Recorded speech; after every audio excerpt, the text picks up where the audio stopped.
Oke, halo orang-orang. Kita ketemu lagi di Ngahamtam, ngebahas HAM bersama tamu. Ada dua orang tamu kali ini. Ada Owi. Owi ini direkturnya Walhi Papua, betul ya? Wahana Lingkungan Hidup Papua. Walhi itu organisasi yang fokus di advokasi isu-isu lingkungan hidup di Indonesia.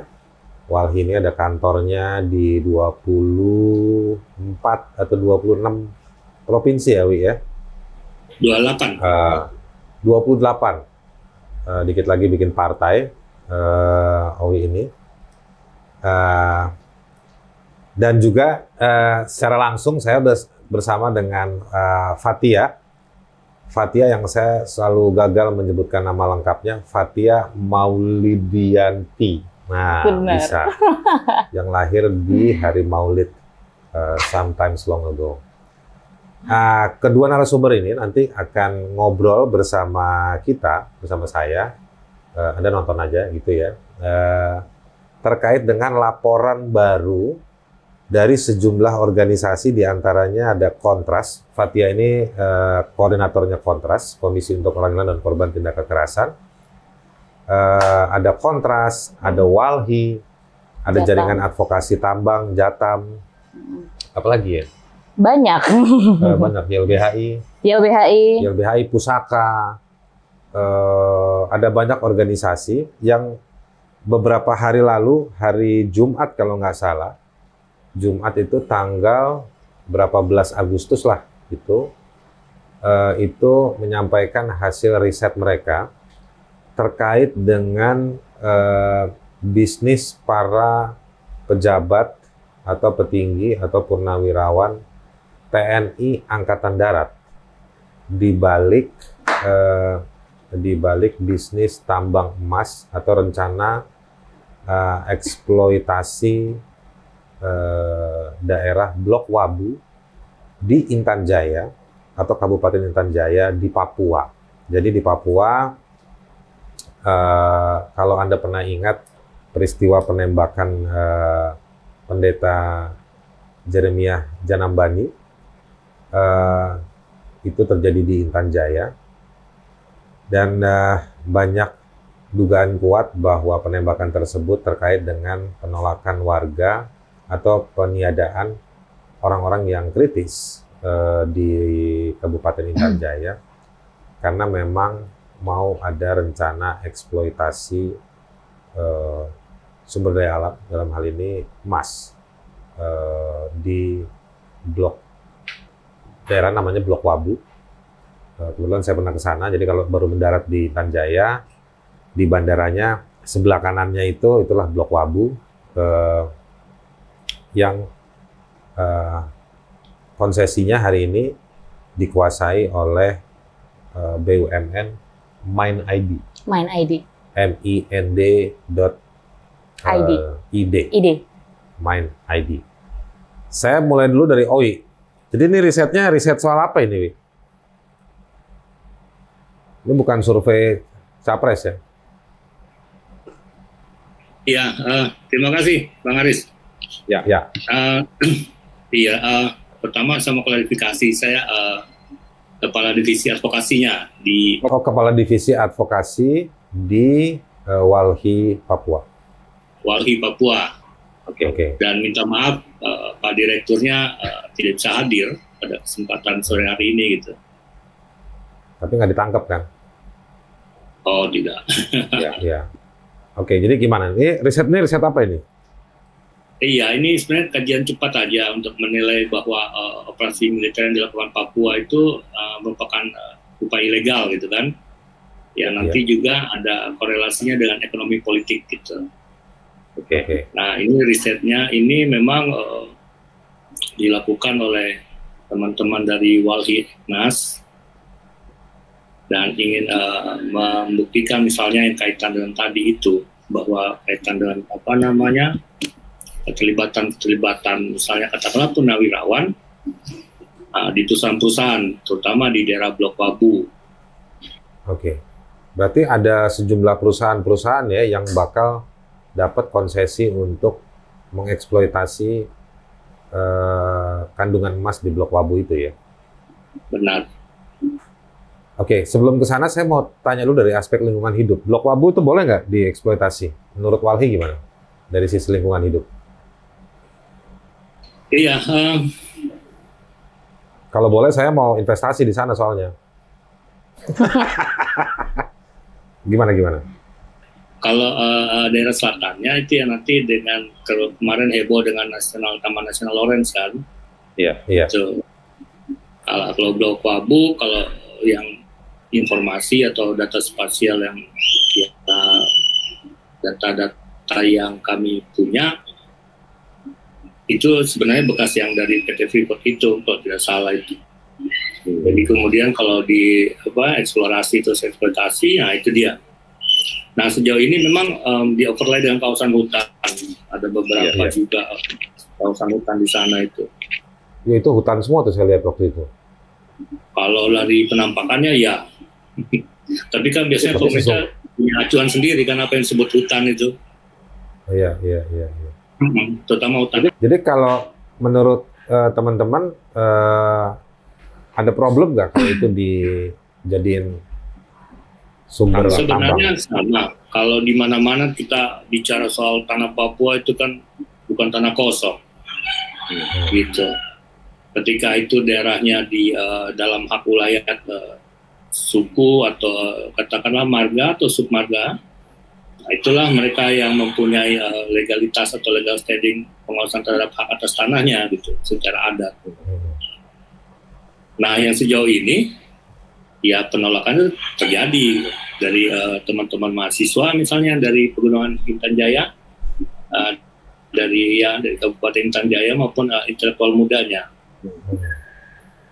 Nah itu mereka menolak ya? Benar.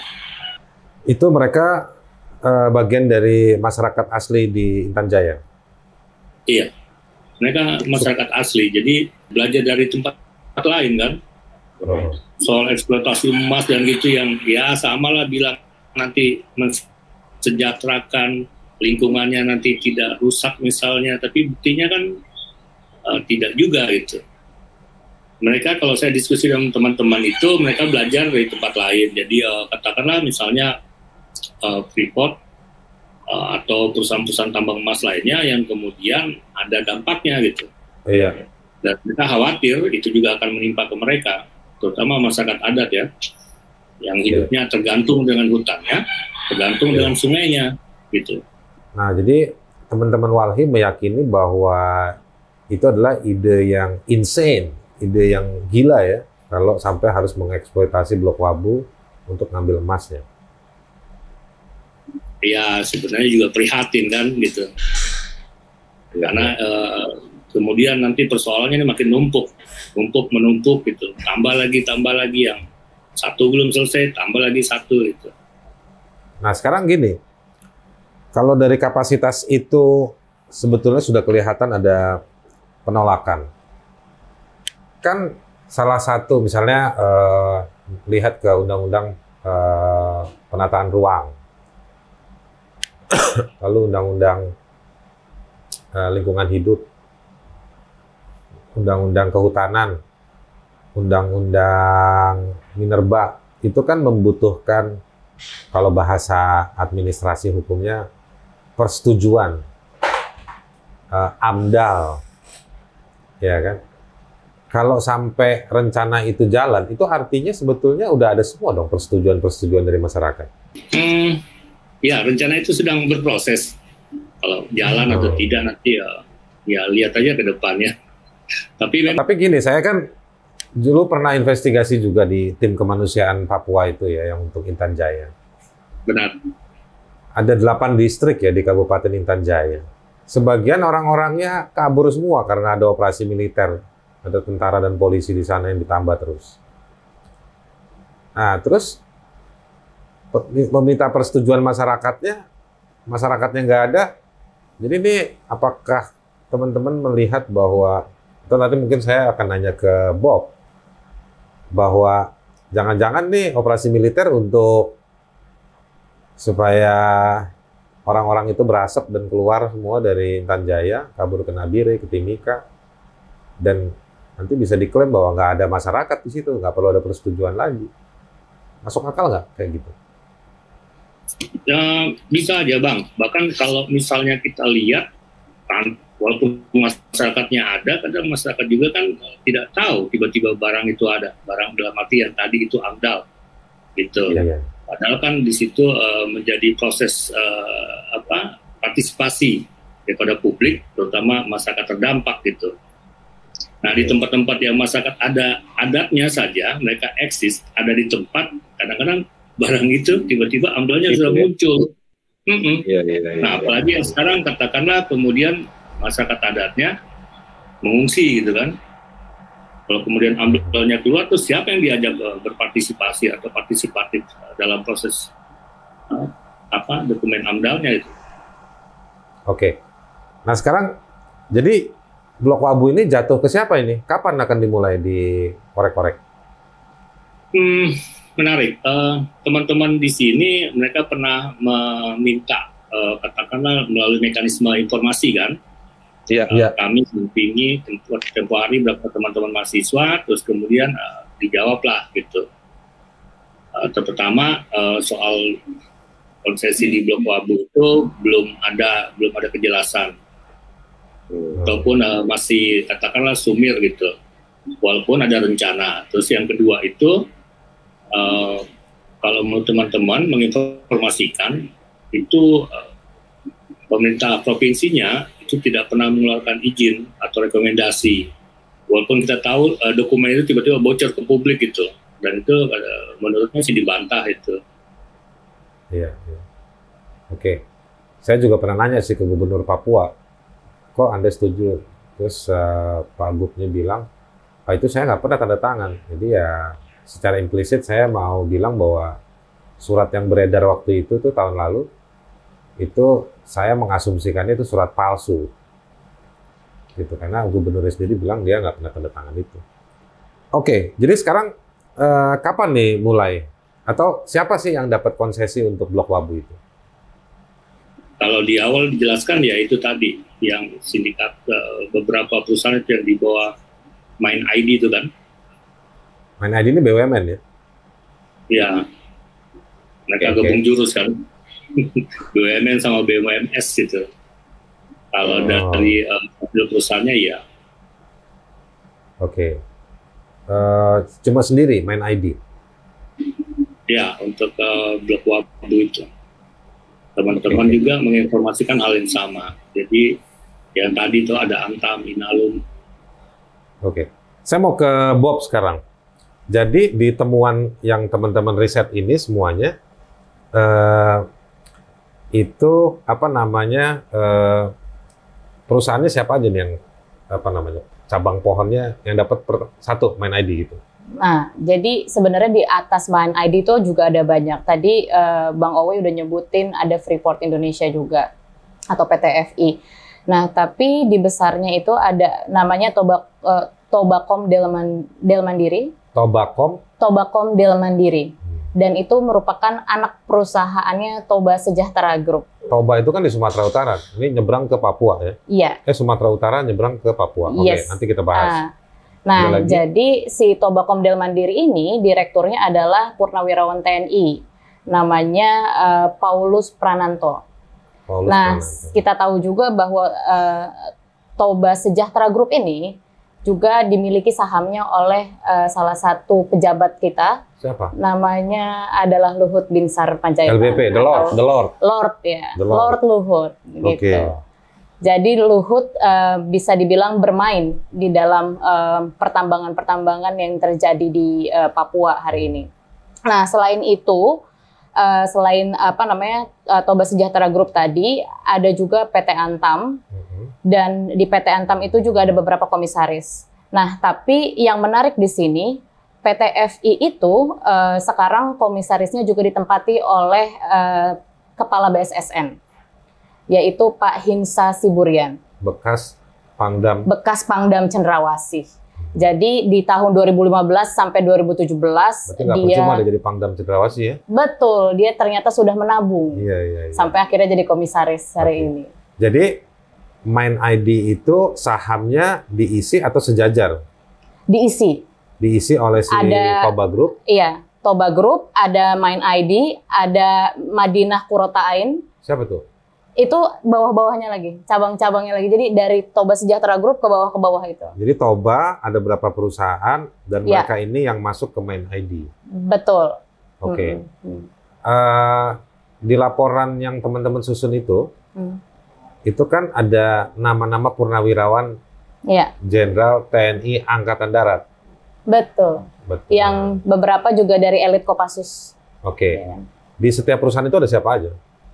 Nah, tadi ada si Paulus Prananto. Lalu ada Hinsa. Dan Hinsa Siburian. Lalu ada Lord Luhut, Hinsa, Lord Luhut, dan Paulus Prananto. Tapi ada beberapa lagi yang berasal dari purnawirawan polisi, TNI, ada banyak. Oh, dari polisi juga ada? Ada, dari polisi ada. Dan mereka masih menjabat di posisi-posisi publik hari ini? Betul. 3 diantaranya, Hinsa, Luhut, itu sama Prananto, itu Paulus Prananto masih. Dan ada beberapa diantaranya lagi yang masih jadi Dewan Penasihat BIN, kayak Muhammad Munir. Terus dia ada anggota Dewan Penasehat BIN. Yes. Dia di perusahaan juga? Di perusahaan Mind ID. Di Mind ID juga? Iya. Oke. Terus apa lagi? Nah, di Antam juga ada beberapa purnawirawan. Salah satunya ada, saya contekan dulu ya, namanya soalnya banyak orang Batak ternyata, Bang. Karena ini harus precise. Presisi, kalau kata Palestina harus presisi. Iya, jadi di Antam itu ada TNI Agus Surya Bakti, purnawirawan TNI. Terus ada Agus Surya Bakti. Terus ada juga Komisaris Jenderal Polisi Bambang Sunarwibowo di Antam. Jadi sebenarnya di Antam itu rata-rata ya diisi oleh purnawirawan komisarisnya. Nah, selain itu juga ada Muhammad Munir dan purnawirawan TNI Doni Munardo. Oke. Gitu. Selain Hinsa, Luhut. Dulu di BNPB. Iya. Kalau satu lagi tadi? Satu lagi ada Hinsa, Doni Munardo, dan Muhammad Munir. Bukan Munir Kontras ya. Bukan, Muhammad Samsul Munir, bukan. Oke, jadi ini ada pejabat tinggi di TNI maupun di Polri yang duduk sebagai komisaris-komisaris di perusahaan-perusahaan yang dapat secara bersama-sama menjadi pemilik konsesi untuk mengolah tambang emas di Intan Jaya. Iya. Dan lucunya juga, Bang, dari orang-orang yang ada di sini, di circle ini, mereka juga yang jadi tim pemenangannya Jokowi di tahun 2015. Ya, kalau Lord Luhut kita jelas. Jelas. Nah, yang lainnya juga, atau dikatakan Bravo 5. Oke, siapa aja tuh? Nah, itu tadi, yang disebutin semuanya masuk. Jadi mantan-mantan Kopassus, purnawirawan jenderal polisi, itu semua masuk ke dalam Bravo 5. Apakah itu ada hubungan hadiah? Karena lu udah menangin gua kasih ini gunung emas. Bisa jadi. Atau sebenarnya itu jadi sumber dananya Jokowi, pemenangan Jokowi. Oke. Nah, penting juga ya bayangin deh. Jadi masyarakat di Intan Jaya itu dikirimin tentara sama polisi, yang level prajurit ada di sana operasi.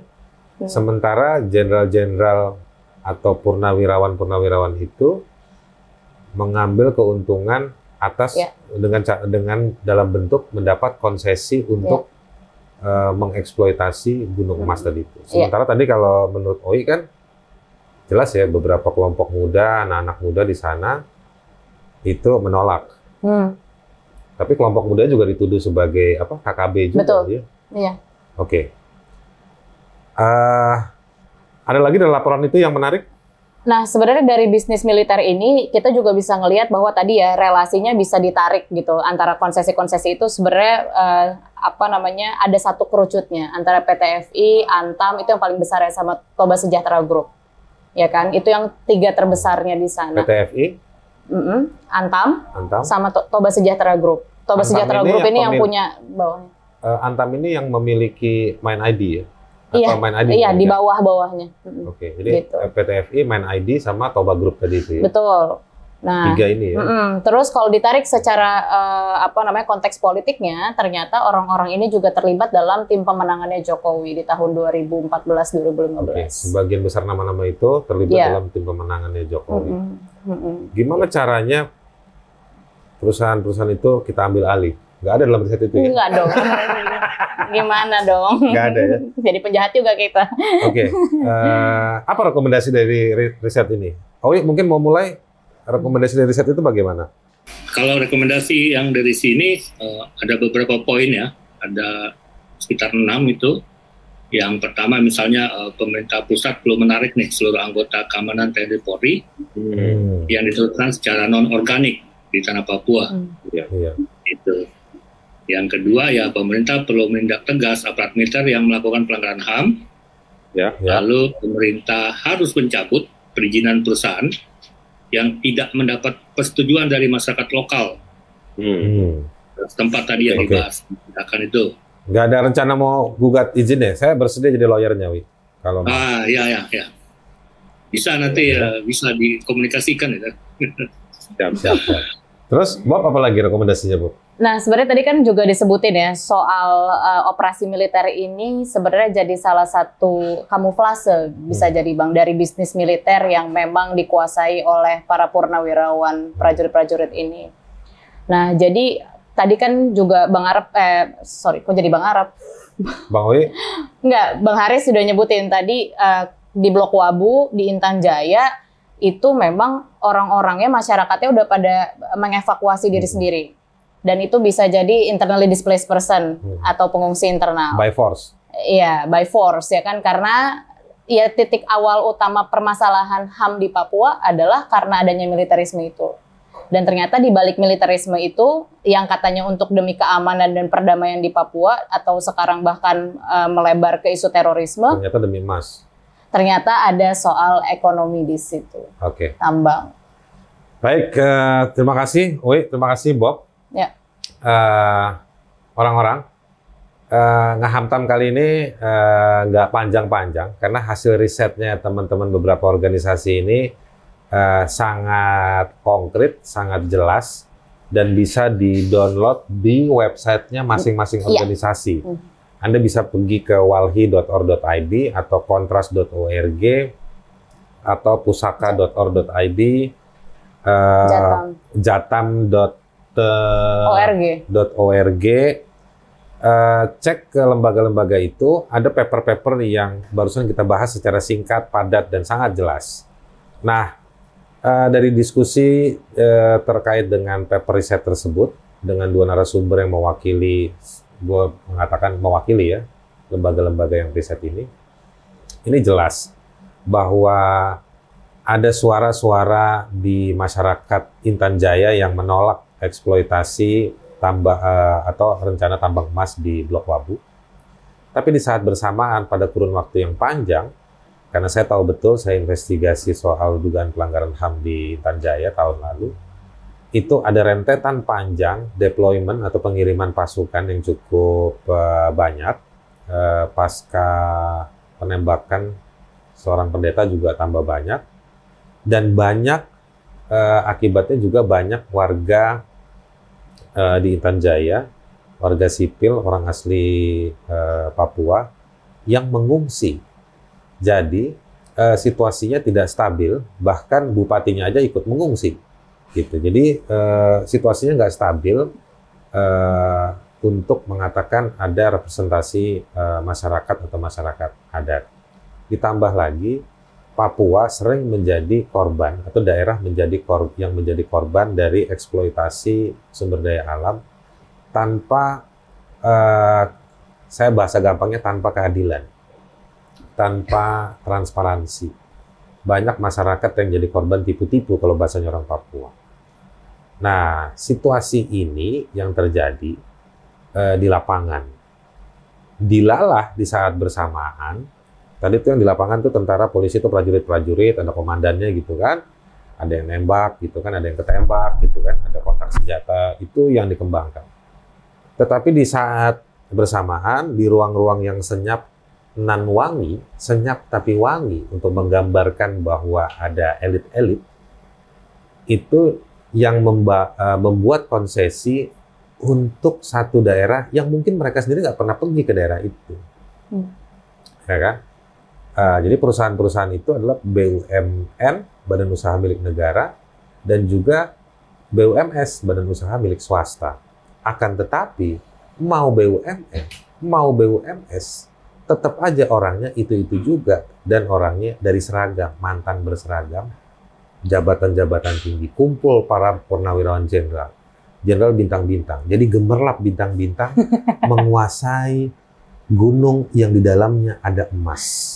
Ada apa ini? Masyarakat dikasih senjata, pengungsiannya nggak diurus dengan baik, logistiknya nggak diurus dengan baik, tata kelola pemerintahannya tidak dipulihkan, tetapi di Jakarta ada kesepakatan-kesepakatan untuk mengambil dan mengeksploitasi kandungan 8,1 ton. 8,1 juta ton. Coba lu bayangin, 8,1 juta ton lu bikin emas, ya kan? Keluarga, sekampung, seprovinsi bakal dapat emas itu. Nah, tapi ini hanya dikuasai oleh sekelompok orang, dan mereka adalah orang-orang yang memang dekat dengan kekuasaan. Tapi Anda jangan nyesel kalau Anda tidak menjadi bagian dari kekuasaan, karena mudah-mudahan kita nggak bakal dicatat sebagai orang yang merusak lingkungan bagi Papua. Kita akan ketemu di Ngahantam berikutnya. Sampai ketemu.